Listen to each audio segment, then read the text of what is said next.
Two earthquakes, 40 seconds apart. The first one, magnitude 7.2, was already the strongest thing most people in northern Venezuela had ever felt in their lives. And then, before they could stand back up, the second one hit, magnitude 7.5, harder, deeper, deadlier. The US Geological Survey has already issued its highest possible alert. The model they use to estimate casualties, the same model they use for every major earthquake on Earth, returned a number between 10,000 and 100,000 people. But here is what nobody is telling you. The shaking is not the worst part of this story. What comes next is. At 6:04 yesterday evening, the ground in northern Venezuela tore open. Not once, twice. The first earthquake, magnitude 7.2, struck near Morón, a coastal town roughly 100 miles west of Caracas. The US Geological Survey placed the rupture at approximately 13 kilometers below the surface, 8 miles down, shallow enough to deliver its full violence directly upward into every building sitting on top of it. Then, 40 seconds later, the second earthquake hit, magnitude 7.5. Think about what 40 seconds actually means to a human being standing in a collapsing building. It is not enough time to get down a flight of stairs. It is not enough time to reach a doorway. It is barely enough time to process that the ground beneath you is moving, before it moves again. Harder. The men standing in the streets of Valencia and San Felipe, already on their feet from the first jolt, still trying to understand what had just happened, felt the larger earthquake arrive underneath them before the first wave of shaking had even finished. This specific pattern has a name in seismology, a doublet. Two earthquakes of similar magnitude, same fault, nearly the same location, separated by seconds. And a doublet at this scale tells you something specific and frightening about the fault underneath. The first rupture, the 7.2, did not release all the stress in the system. Instead, it loaded the neighboring segment of the fault. The patch of locked rock sitting directly beside it, already near its breaking point, received a sudden transfer of stress from the first rupture. And it failed, almost instantly. 40 seconds is the fault telling you it was primed, that more than one segment was ready to go, that the first earthquake did not clear the pressure, it triggered the second one. Here is the detail that turns a large number into a humanitarian catastrophe. These earthquakes were shallow, and they were on land. When an earthquake happens far below the surface, or far offshore, its energy travels a long distance before reaching people. It weakens as it goes. The 2018 Venezuela earthquake was magnitude 7.3, similar to what struck yesterday. And yet it caused surprisingly limited damage. Why? Because it was deep and offshore. Its energy had to climb through tens of kilometers of rock and travel in from the coast before it reached anyone. Venezuela got lucky in 2018. Yesterday was the exact opposite of that luck. Yesterday's earthquakes were 13 kilometers deep, directly beneath inhabited land, directly beneath cities full of buildings that were never engineered to survive this. The USGS estimated maximum shaking near the epicenter at intensity 8 to 8.5 on the modified Mercalli scale. That is the level described as severe to violent.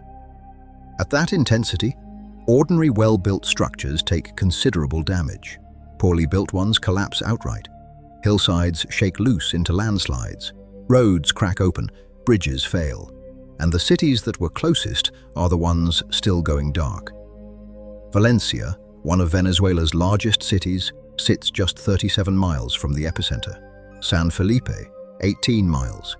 Puerto Cabello, 21 miles. These are not distant cities that felt a tremor. These are cities that sat directly inside the zone of maximum destruction. And the roads connecting them to rescue crews may already be gone. Here is the truth that every deadly earthquake in this region eventually forces into view. The earthquake does not kill people.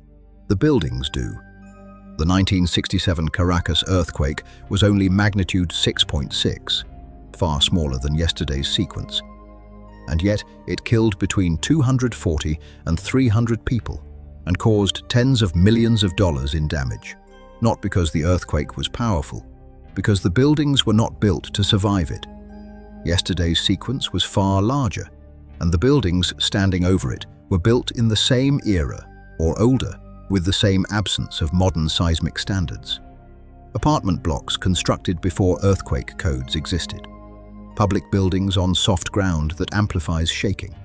Older structures whose walls were never engineered to absorb a sideways load. A magnitude 7.5 at shallow depth underneath, that kind of construction is not a natural disaster meeting a modern city. It is a modern city meeting a fault it was built directly on top of and never designed to survive. Even Caracas, more than 100 miles from the epicenter, saw buildings collapse. 2 structures came down in the Baruta district, more in Chacao. At least 16 people injured in the capital alone, and that number was rising through the night. The towns directly above the rupture have not been fully reached yet, because the roads to get there may not exist anymore. The shaking stopped, the danger did not. Within the first hours after the main shock, more than 20 aftershocks had already been recorded. And aftershock sequences following a magnitude 7.5 do not fade in a day. They continue for weeks, for months, sometimes for years at a declining rate. A strong aftershock, even one well below the size of the main shock, is a serious and immediate threat right now. Because it does not strike intact buildings. It strikes buildings that are already cracked, already weakened, already holding themselves together by the minimum margin the first 2 earthquakes left behind. Walls left standing by the 7.5 can come down in the next magnitude 6. Slopes loosened by the main shock can fail in the next rain. And this is a region that receives significant rainfall. The most dangerous moment for many of the men still in that zone is when they go back inside a damaged structure too soon, and the next aftershock finishes what the main shock started. For the next several days, the safest assumption anywhere near the epicenter is simple. The ground is not done. The US Geological Survey model estimated between 10,000 and 100,000 casualties. The confirmed figure in the first hours was 32 dead and around 700 injured. Both numbers are true at the same time, and the gap between them is simply the gap between what rescue crews have physically been able to reach and the total population that was exposed to violent shaking. The first count is never the final count, and in Venezuela, a country whose infrastructure was already compromised by 20 years of economic collapse, whose electrical grid is among the weakest on the continent, whose main airport closed from earthquake damage, getting rescue crews into the towns closest to the epicenter is not a simple operation. It is a race against time in a country that does not have the resources to run it easily. The fault that killed an estimated 30,000 people in 1812, the same boundary, the same corridor, moved again yesterday. It moved twice, in 40 seconds. The buildings it found in its path in 2025 were built in the same era as the ones it destroyed 2 centuries ago. In some cases, on the same ground. The death toll will rise as crews reach the towns that took the worst of it.